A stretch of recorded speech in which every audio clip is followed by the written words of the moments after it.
Hello friends, welcome back to my channel. तो बढ़ते हैं इस सीरीज के सेकंड एपिसोड की तरफ। एपिसोड की शुरुआत बिल्कुल वहीं से होती है जहां पे हमारा पिछला एपिसोड खत्म हुआ था। रेंचो ने उसे शावर लेने के लिए कहा, ये कहकर कि मेरे पास टाइम नहीं है, जल्दी से जाओ, जबकि वो तो इसे गलत ही समझ बैठी। चिल्लाते हुए कहने लगी, तुम पागल हो गए हो क्या? तुम्हें लड़के लड़की में फर्क नजर नहीं आता? भला मैं तुम्हारे साथ शावर कैसे लूंगी? इस पर रेंचो उसका सर पकड़कर लेडीज वॉशरूम की तरफ घुमा देता है, जिसे देखकर बेचारी जियोंग को तो बहुत एम्बैरेसमेंट हुई। रेंचो ने उसे अपने कपड़े भी दिए कि शावर के बाद इसे चेंज कर लेना, और अगर तुम्हें कोल्ड हो गया तो बाद में मुझे ब्लेम मत करना। नेक्स्ट सीन में जियोंग उसके कपड़े पहनकर क्लास में जा रही थी और तभी उसे सब घूर घूर कर देखते हैं कि ये वही लड़की है ना जो रेंचो को पटाने की बात कर रही थी। जब जियोंग ने पीछे मुड़कर देखा तो रेंचो उसके साथ चल रहा था, इसलिए तो सब उसे ऐसे घूर घूर कर देखते हैं। ये देखकर तो जियोंग तेजी से चलकर उससे जान छुड़ाना चाहती थी, पर रेंचो उससे भी तेज चलने लगा। असल में वो ये दिखाना चाहता था कि मैं तुम्हारा पीछा नहीं कर रहा। सभी जियोंग को बुरा भला कह रहे थे कि कितनी बेशर्म लड़की है, अभी भी रेंचो के पीछे पीछे चल रही है, उसको पटाने से बाज नहीं आई। अब जियोंग भागकर रेंचो से आगे निकलने की कोशिश करती है, सबको ये दिखाने के लिए कि मैं उसके पीछे नहीं चल रही बल्कि वो मुझे फॉलो कर रहा है। अगले सीन में टीचर सभी को वो क्विज वापस करती है जो हमारी जियोंग ने अक्कड़ बक्कड़ बम्बे बो करके दिया था। साथ ही कहने लगी कि एज अ टीचर मैं तुम लोगों को रिलेशनशिप में आने से मना नहीं करती, पर एज अ मेडिकल स्टूडेंट्स तुम लोगों को अपने ग्रेड्स का ख्याल रखना चाहिए। इस बात पर तो सब जियोंग की तरफ घूर घूर कर देखने लगे, क्योंकि सिर्फ उसी के बारे में रूमर्स फैल चुके थे। जबकि वो बेचारी सोचने लगी कि मैं तो रिलेशनशिप में भी नहीं हूँ, फिर मुझे इतना गिल्टी फील क्यों हो रहा है। यहाँ टीचर ने रेंचो को क्लास में बुला लिया और उसे बताया कि वहाँ पीछे जाकर बैठ जाओ, जिसे देखकर हमारी जियोंग को तो बड़ा झटका लगा। और ज्यादा हैरानी की बात तो ये थी कि रेंचो उसको देखकर फेक स्माइल करता है, हालांकि इससे पहले उसने कभी भी स्माइल नहीं किया। जियोंग इस साइड बैठकर अनकंफर्टेबल फील कर रही थी, इसलिए वो शाओ को सीट चेंज करने के लिए कहती है, पर टीचर ने दोनों को ही टोक दिया। फ्लैशबैक से हमें दिखाया जाता है कि रेंचो ने सोशल प्रैक्टिस में बहुत बुरे ग्रेड्स लिए थे, पर एले ने उसे समझाया कि ये तुम्हारे फ्यूचर को इफेक्ट बिल्कुल भी नहीं करेगा,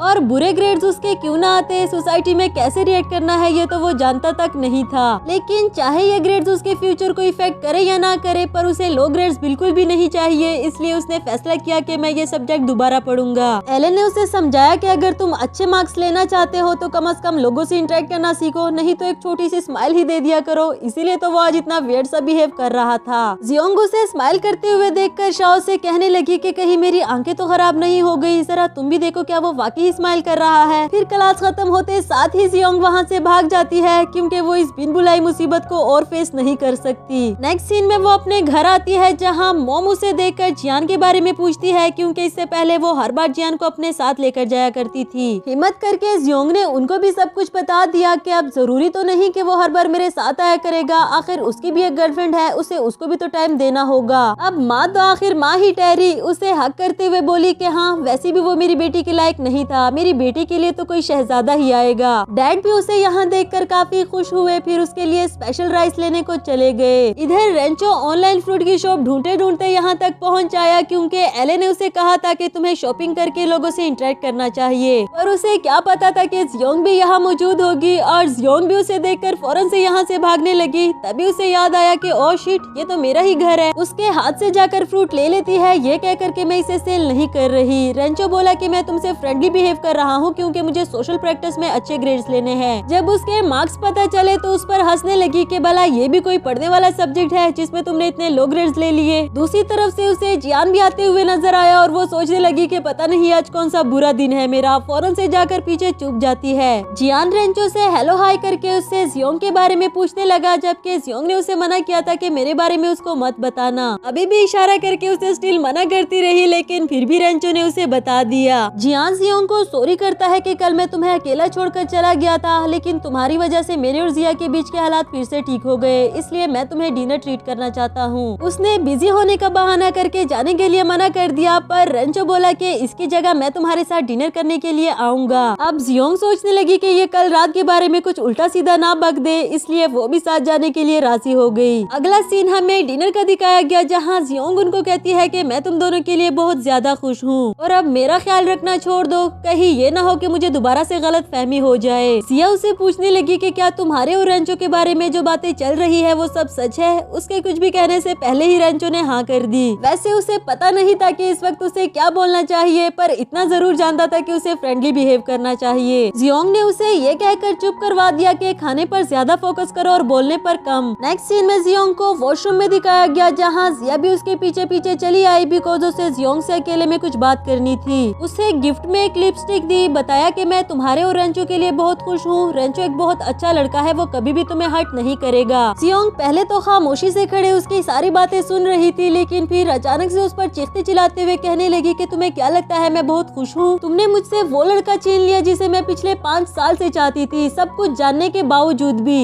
अपने दिल की सारी भड़ास निकाल दी, लेकिन तभी हमें पता चला कि वो सब सिर्फ जियोंग सोच रही थी। उसने जिया से कोई भी बदतमीजी नहीं की। नेक्स्ट सीन में रेस्टोरेंट से वापस आते हुए जियान जिया को अपनी जैकेट पहना देता है, उसे ये कहकर कि तुम्हें ठंड लग रही होगी। जबकि बेचारी जियोंग उन दोनों को सैड होकर देखती रही और ये रेंचो को भी बिल्कुल अच्छा नहीं लगा। इसीलिए उसे बातों में उलझाने की कोशिश करता है कि मेरी स्माइल ठीक लग रही थी ना, फेक तो नहीं लगती। पर जियोंग की नजर उन दोनों से हटने वाली कहाँ थी। आखिरकार तो रेंचो ने उसको उठा ही लिया, ये कहकर के इन दोनों को देखकर अपना टाइम वेस्ट मत करो, फौरन से घर चलो। जियोंग उसे बार बार खुद को नीचे उतारने के लिए कहती है, लेकिन इस बार रेंचो भी उसकी एक नहीं सुनता। पर कहीं न कहीं जियोंग को भी ये बात रियलाइज हुई कि रेंचो ने उसे यहाँ से ले जाकर एम्बैरेस होने से बचा लिया। नेक्स्ट सीन में जियोंग स्क्रॉल करते हुए जियान और जिया की पिक्चर एक साथ देख लेती है, जिसे देखकर वो काफी ज्यादा सैड हो गई। शाओ भी उसे मैसेज करके बता रही थी कि मैंने तुम्हें कहा था ना, इस जिया को इतनी ज्यादा इम्पोर्टेंस मत दिया करो। अब देखा तुमने, उसने तुम्हें कितना बड़ा धोखा दे दिया। लेकिन हमारी जियोंग ने भी खुद से वादा कर लिया कि मैं जियान को पूरी तरह से भूल जाऊंगी। अगली सुबह जियोंग हैप्पी शैप्पी होकर लंच करने के लिए बैठती है, जहाँ उसे कुछ लड़कियां देखकर कहने लगी कि यह है रेंचो की गर्लफ्रेंड, इतनी भी तो प्यारी नहीं। उनकी बातें सुनकर जियोंग फोन निकालती है अपनी शक्ल देखने के लिए, तभी उसे पीछे रेंचो बैठा हुआ नजर आया। बेचारी सोचने लगी कि जितना मैं इससे जान छुड़ाती हूँ उतना ही इससे आमना सामना हो जाता है। फिर जब रेंचो ने उसे माउथ वाइप करने के लिए टिश्यू दिया तो बाकी सब और भी इनके बारे में बातें करने लगे कि वो अपनी गर्लफ्रेंड का कितना ज्यादा ख्याल रखता है, इवन के नाराज होने के बावजूद भी। आफ्टर दैट जियोंग डायरी में लिखती है कि मैं तुम्हें थैंक यू करना चाहती थी, इसलिए मैंने तुम्हारे लिए केक बेक किया है। ये डायरी वो रेंचो की तरफ फेंक देती है, लेकिन वो इसे खोलकर देखता तक नहीं। तभी वहाँ कुछ लड़के आते हैं जियोंग के पास बैठने के लिए, पर ये जानने के बाद कि ये रेंचो की गर्लफ्रेंड है उनकी हिम्मत ही नहीं होती इसके साथ बैठने की।